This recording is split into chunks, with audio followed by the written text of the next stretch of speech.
people, and it's gone on far too long. Holmes County, Mississippi is considered one of the most impoverished counties in the state. I was on the ground last year with Reverend Dr. William Barber, co-chair of the Poor People's Campaign, a movement dedicated to seeking justice for the poor. He's not afraid to use his bully pulpit to effect political change. I spoke with the Reverend again earlier tonight to discuss how the pandemic has affected the poorest of the poor. Reverend Barber, thank you so much for joining us. I see you with your mask on. That tells me how seriously you take this pandemic. Reverend, so based on the community that you serve, your perspective, are the states reopening too soon? Well, they're opening too soon at the expense of poor and low-income working people and at the expense of the American public. This false choice that you have to either open up or go to work and possibly die is a choice. It didn't have to be this way. The issue is to open up properly.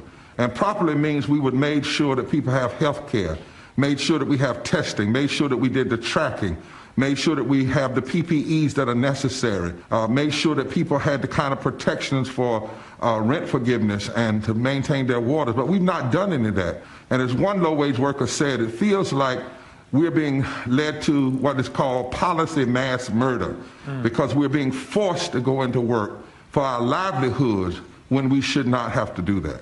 We're in a situation right now where for people who live hand to mouth, who live paycheck to paycheck, there is a stark choice between, do I go back to work right now to feed my family, or do I wait this out? So how do you accomplish both those things? I think we have to stand up and fight, and that's what people are saying now. They're saying what we're going to do is we may have to go to work to live, but we're also going to organize. We demand an agenda that cares for poor and low working people, the people who make this country run, because if our people are going to have to die, we're not going to die quietly, but we're going to raise our voices. If we are in the process of breathing our last breaths, we're going to use those breaths to fight for a better democracy and to breathe some love and some justice into this American experiment.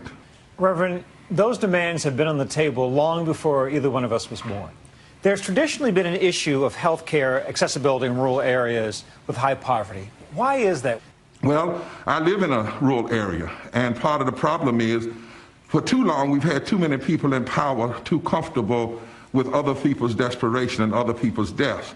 We have not provided what is necessary for working class people, for poor and low income, low wage workers. We call them essential workers as a title, but many of them feel more like expendable, like Claire Kincaid, who died in a meat packer in Mississippi.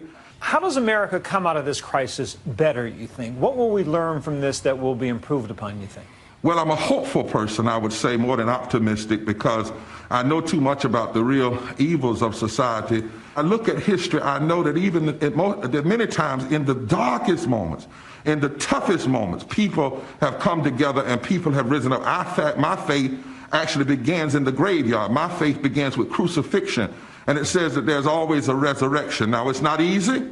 People are dying, people are hurting, but over this country, I'm seeing all over that people are also standing up. And I would say to America, I would say very clearly to America, that if America can't get it right in a pandemic that's threatening all of our mortality, if we can't get it right in the midst of a pandemic that has shown us that one little germ can shut down the whole country and shut down the world, if we can't get it right and build this economy from the bottom up and care for people from the bottom up, then shame on us.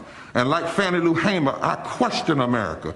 I question our leadership. If we can't get it right now, when are we going to get it right? In fact, we better get it right because all of our lives literally depend on it. I think we just heard a sermon. Reverend Dr. William Barber, thanks again for joining us. Bless you, my friend.